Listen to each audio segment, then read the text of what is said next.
Then special election coverage begins at 8 p.m. on World, combining the news-gathering resources of Cronkite News with the critical analysis of Arizona Horizon with Ted Simons. Get the latest on election 2016 at cronkitenews.azpbs.org. Coming up next on Arizona PBS, Life and World. PBS Online. Share, tweet, watch. Support for Arizona PBS comes from viewers like you and from Friendship Village Tempe, a retirement community for over 30 years, offers independent living with residency options, lifelong learning classes, as well as continuing care. Information at friendshipvillageaz.com. Ironwood Cancer and Research Centers, providing treatment options through research trials, genetic testing, and personalized counseling, focused on emotional, physical, and social support. Outsmarting cancer, one patient at a time. Entre las calles que nací, en la mano llevo un dulce y en la otra el corazón. Soy alegre cuando salgo, soy la risa donde voy. From the Cronkite Studios in downtown Phoenix, this is Cronkite News. It's been a roller coaster ride for Arizona voting laws this weekend, how voters are dealing with the changes during an already tense election. Both campaigns stop by the Valley before the big election tomorrow, how the campaigns try to sway voters before they head to the polls. We had no intention of resisting our government. We didn't understand that was our role, but we weren't going to let people die. Plus, how a North Phoenix church is reviving the ancient practice of sanctuary.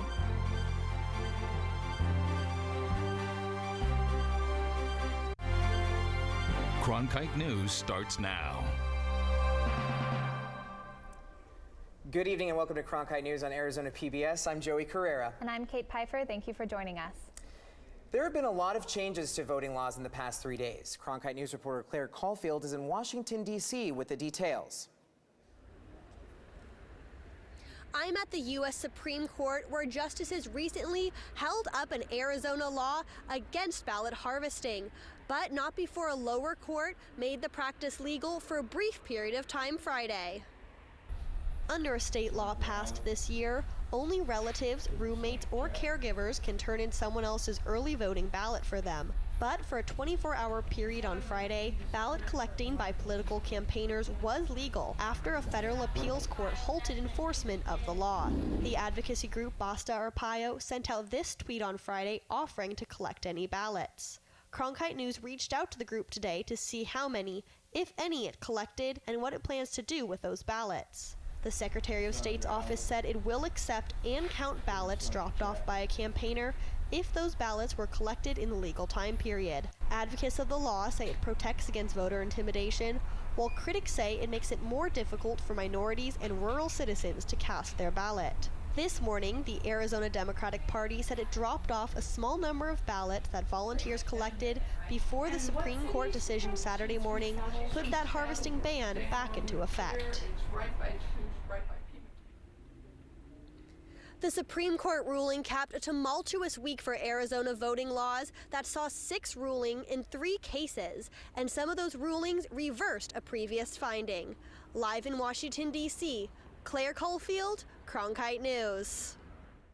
One Arizona organization took advantage of that window of opportunity to collect ballots, but when it ended, it didn't stop members from holding a vigil to pray for a peaceful election. Jesse Canales reports what they expect to accomplish outside the Maricopa County Recorder's Office.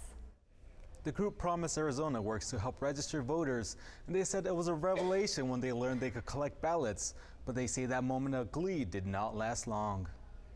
Sharing a message of hope using faith, Promise Arizona started their 3-night vigil Sunday and plan to end it on election night. Well, this vigil is specifically to pray for not only the poll workers, but to also pray for the entire election tomorrow. And we want to make sure that every single vote is counted. The group said that mission was dealt a blow when over the weekend, the U.S. Supreme Court reinstated a new Arizona law banning the collection of ballots. We have to keep pushing, we have to keep fighting, because Our community needs us, and we have to continue to hit doors and knock on doors and call people. Jose Barbosa, an organizer for Promise Arizona, says he was able to collect and turn in 5 voter ballots before the Supreme Court decision. With the law now back in place, there's still some confusion how Maricopa County Recorder's Office is supposed to comply with that law. The bill still does not state how recorders or the election officials enforce these laws, and throughout the state of Arizona and all the different counties. Maricopa County Recorder's Office says they will simply continue what they've always done if they see someone dropping off several ballots. File a complaint. They would file that probably with the county attorney's office or the attorney general, simply because we're not a law enforcement agency. Promise Arizona says they won't conclude their vigil until the polls close, hoping that everyone that wants to vote has the opportunity to peacefully do so. The group says they registered more than 50,000 new voters this election cycle alone. Jessica Canales, Cronkite News. The U.S. Justice Department will be monitoring the polls tomorrow in Maricopa and Navajo counties to make sure they are complying with federal election laws. However, the U.S. Justice Department will be sending fewer workers to monitor polls nationally. According to the Justice Department, that reduction in workers is due to a 2013 provision of the Voting Rights Act.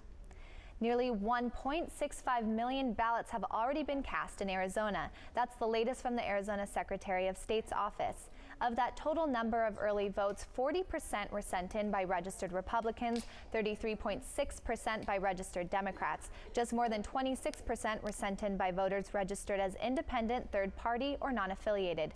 Women continue to increase their percentage of the electorate, making up about 54% of Arizona early voters. And according to the Assistant Director of Elections, early voters have cast about 61% of all ballots expected in the general election.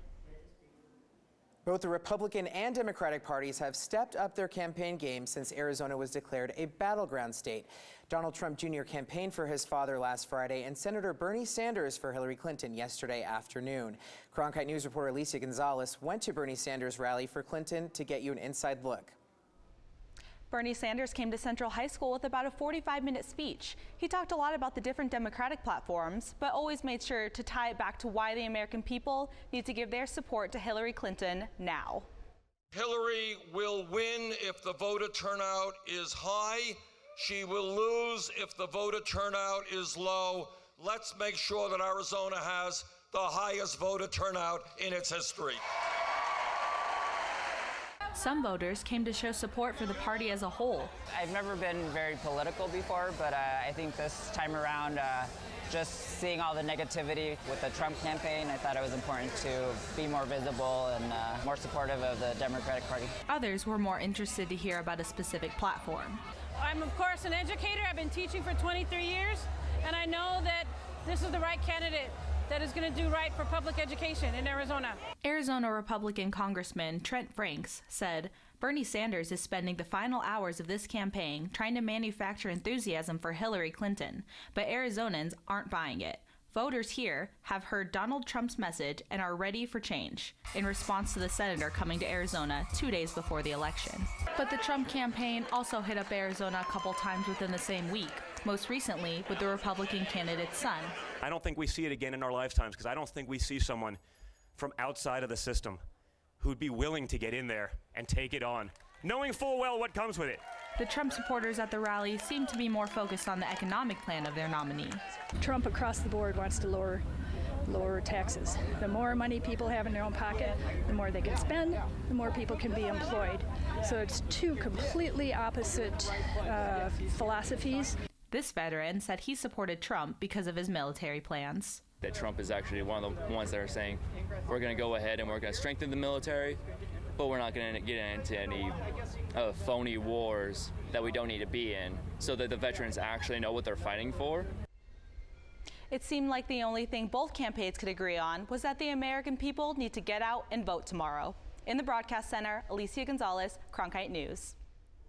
As voters head to the polls, one trend that is taking over is ballot selfies. It's been called the new form of the I voted sticker, but voters should be careful before posting to social media. In Arizona, you can take a selfie with your early ballot, but photos and videos are not allowed inside the polling place and within 75 feet of it.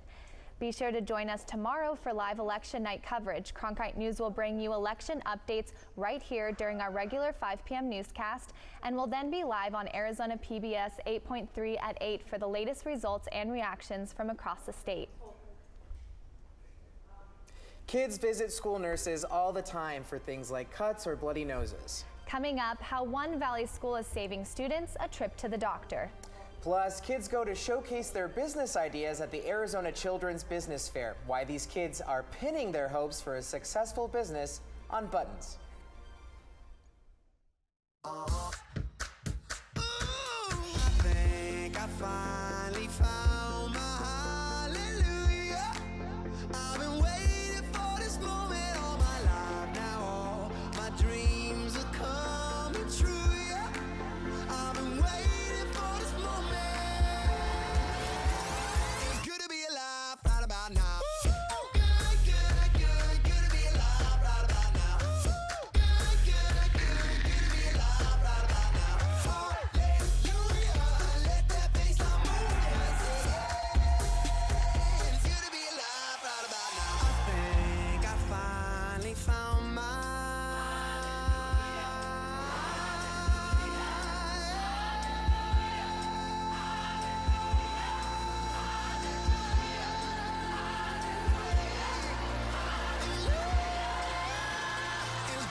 Tickets are now available for the annual Walter Cronkite Award for Excellence in Journalism Luncheon, held Monday, November 21st at the Sheraton Grand Phoenix. Join media industry and community leaders in honoring this year's recipient, award-winning journalist and CBS Evening News anchor Scott Pelley. The annual Walter Cronkite Award for Excellence in Journalism Luncheon. cronkite.asu.edu/luncheon. Kids might see the school nurse if they have a stomach ache or scrape their knee, but some have more serious medical conditions that require them to see a nurse on a regular basis if there is one. Natalie Tarangioli tells us how school nurses help keep kids avoiding the doctor. Angel sees the school nurse at Starlight Elementary at least twice a day. It's because I am diabetic. The third grader needs the nurse to help him with his insulin shots. They're actually really nice. Cartwright School District has a nurse in each of their 21 schools, but this isn't the case nationwide. The Centers for Disease Control found that only about half of public schools staff full-time nurses. It's very helpful. It can help student achievement. It can help make sure that students are healthy, and we know that students need to be healthy in order to learn. Arizona schools aren't required to have a nurse on site. I think a lot of times it does come down to resources. Obviously here in Arizona, that's been a need for our schools. And so they don't always have the opportunity to place a nurse in every school, even though I'm sure they would like to. More than half of children in Arizona are considered low income, according to the National Center for Children in Poverty. School nurses can treat children when a trip to the doctor isn't a financial option. They rely on school nurses for so much. A lot of them do not have their own private physician or pediatrician. At Cartwright, each nurse will treat anywhere between 50 and 100 children per day. Stomach aches, headaches, itchy eyes, scrapes. And they see plenty of kids that need to be seen regularly, like Angel. Eventually, he won't need help with his shots, but if it wasn't for the nurse at school now, I'd have to go back to the doctor and usually stay there. In Phoenix, Natalie Tarangioli, Cronkite News. The Department of Education isn't looking to make registered nurses in schools mandatory. They said it's up to individual school districts and their communities to decide to allocate funding for nurses or something else like extracurricular activities. Jewelry, clothing, baked goods, and customizable buttons, all made by kids. The Arizona Children's Business Fair at Arcadia Park on Saturday was home to many bright ideas. Reporter Dana Lewandowski shows how children are turning those ideas into business deals. Children ages 4 through 13 got the opportunity to showcase their creative business ideas. The event was sponsored by Acton Academy, an organization that inspires children to become entrepreneurs and also teaches them the basics of what it takes to run a business. Noah and Sam Hendrick, ages 12 and 10, have been making buttons like pros. Their business, Happy Buttons, started when their parents had a button maker sitting around from a previous business. The boys picked up the button maker and started working. We have a machine back there. You can't see it right now. and we press different components together, and we have two different types. We have pixelated things, and then we also have emotes. Those are our main ones. These are our main categories, but we also have stuff like footballs, basketballs, and gummy bears. Happy Buttons was one of the many booths set up in Arcadia Park for the Arizona Children's Business Fair.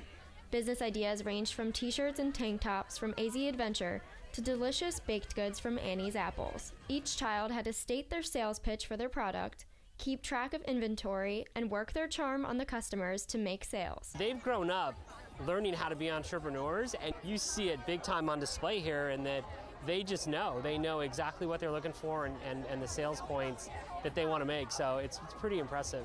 This event allowed children to show their creative side and put what they've learned about creating a business into an actual product. It's not just about doing something brand new, but it's taking something old and making it renewed and continuing on tradition.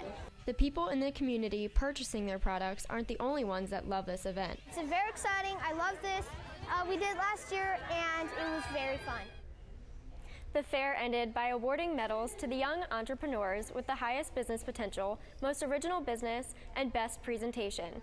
Happy Buttons took home the medal for the highest business potential for children ages 8 through 10. A citywide business fair is planned for the spring of 2017. For more information, go to actonarcadia.org or stay updated on their Facebook page at AZ Children's Business Fair. Dana Lewandowski, Cronkite News. Under either a temporary or permanent basis, a church will offer a place to stay for undocumented immigrants under threat of deportation. It's called Sanctuary. Coming up on Cronkite News, one North Phoenix church has revived that practice, and with the looming election, it's more relevant than ever. Plus, it's 85 degrees outside and sunny, very beautiful, and it might be getting a little bit hot this week. We'll have more and your 7-day forecast after the break. 1, 2, 3, 4, 5. I'm always searching to feel like I fit into something. We are the people that we are because of our past.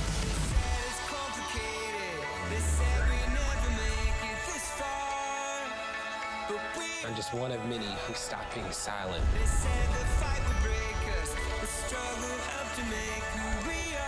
It's just proof of how far we have come.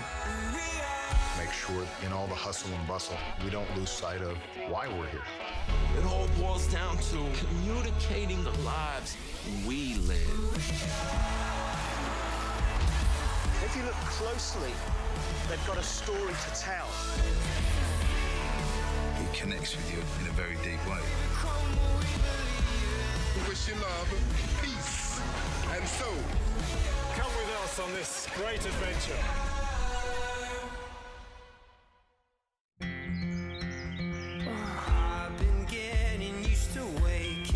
Come and play with us. Onward and onward.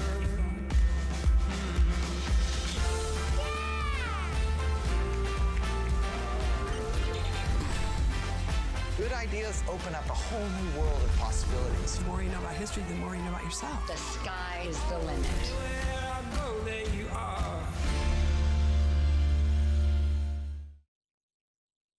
Don't forget that you and your collectibles are the stars of this show. Between $2,000 and $2,500. In excess of $15,000. Wow, it's close to $10,000 right now. Well, $100,000 wouldn't even be a down payment on this painting. Oh, good. Never thought it'd be that. $1,200 to $1,500 at fair market value. Join us for the next taping of Arizona Collectibles. Go to azpbs.org/collectibles to submit your items today. A North Phoenix church offers sanctuary to some unauthorized immigrants facing deportation. And ahead of the election, the pastor is hearing from more people who may need help. Cronkite News reporter Katie Bieri visited the church to find out why.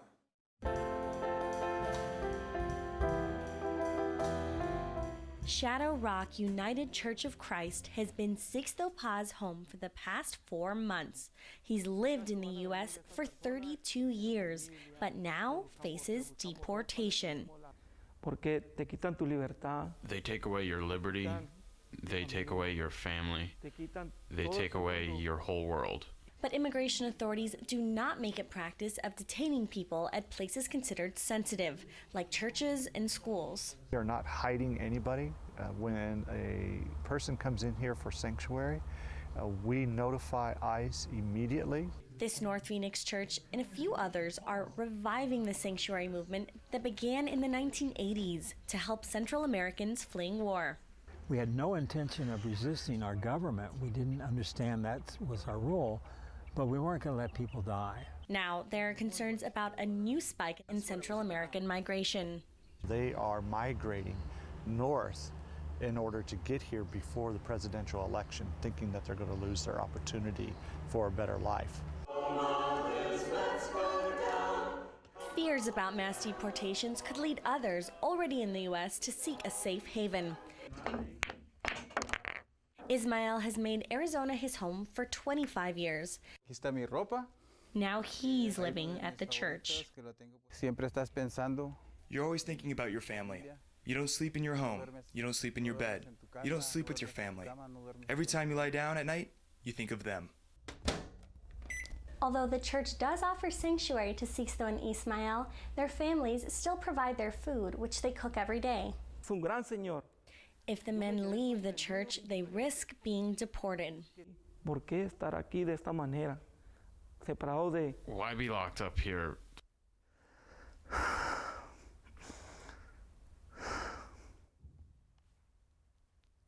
From everything that I love.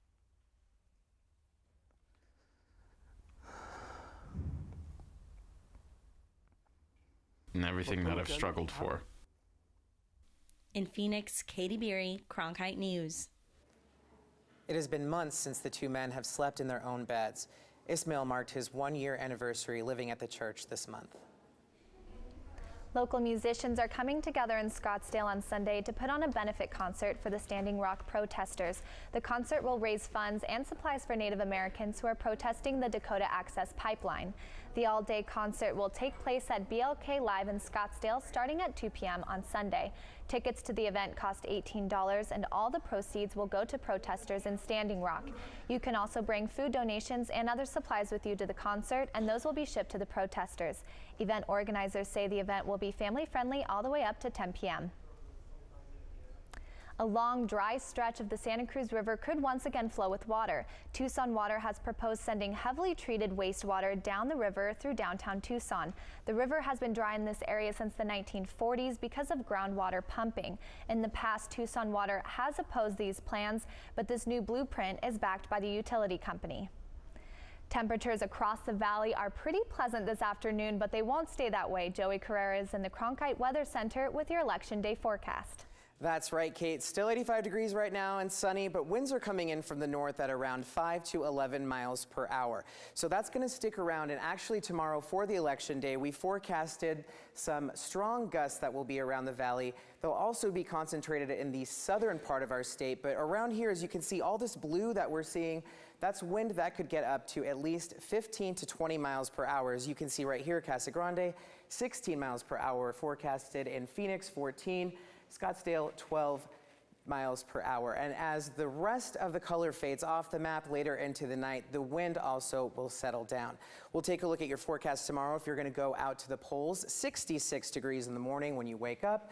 By 1 p.m., it's going to be 88 degrees, and the temperatures will be creeping up this week. We're going to hit near 90 degrees in some places tomorrow, but for the rest of the week, things look like they're going to be sticking around in the 80s.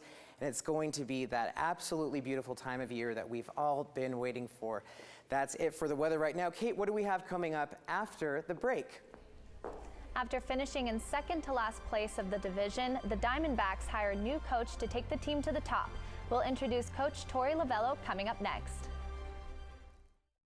The confidence to lead our country. This isn't reality television. I feel like Hamilton reached out from history and wouldn't let me go until I told his story. I make no apology for my actions. I would do the same again.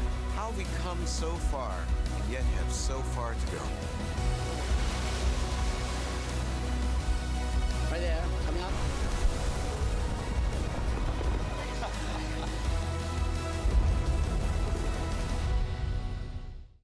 In 1920s Melbourne, Careful with the hand luggage. My pistol's in there somewhere and it may still be loaded. Phryne Fisher is a detective. Things could get interesting around here. Thought they already were. Who isn't afraid to live a little. I hope you're not concealing a dangerous weapon under that skirt. I'm concealing a lot of things. Why do you think you can just run off on your own? Because I'm carrying a gun. The irresistible series, Miss Fisher's Murder Mysteries. Saturday night at 10 on Arizona PBS.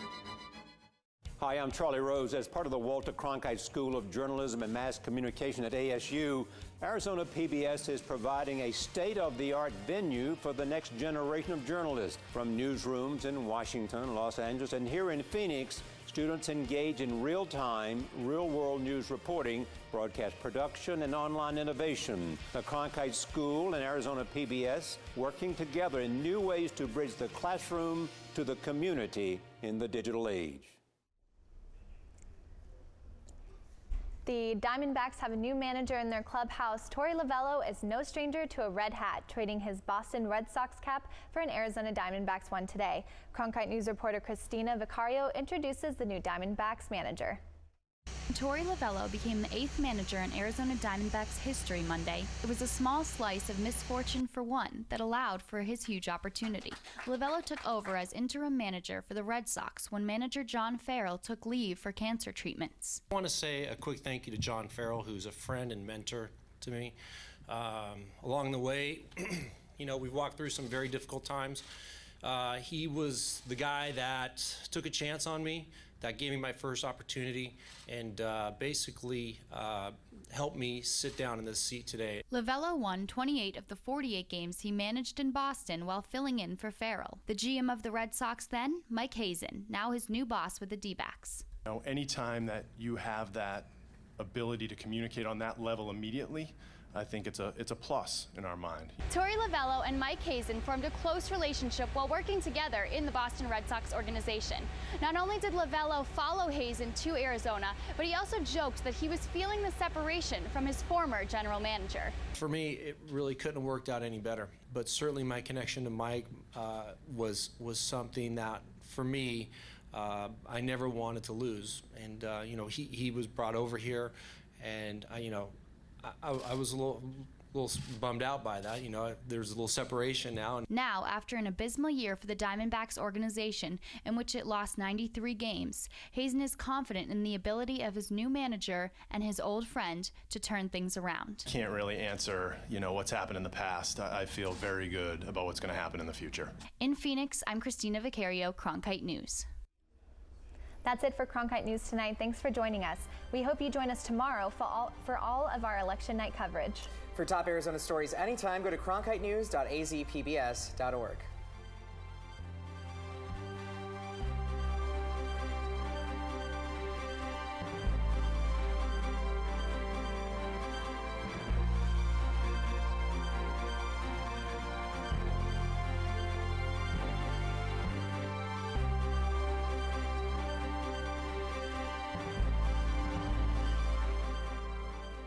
Support for Arizona PBS comes from viewers like you and from The closer they get, the closer you get to the world. National Geographic Live presents science writer Andrew Fazekas, Mankind to Mars.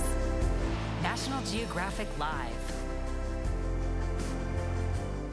Today's program is sponsored by RATW CPAs, Business and Financial Advisors, serving the needs of businesses and individuals since 1953.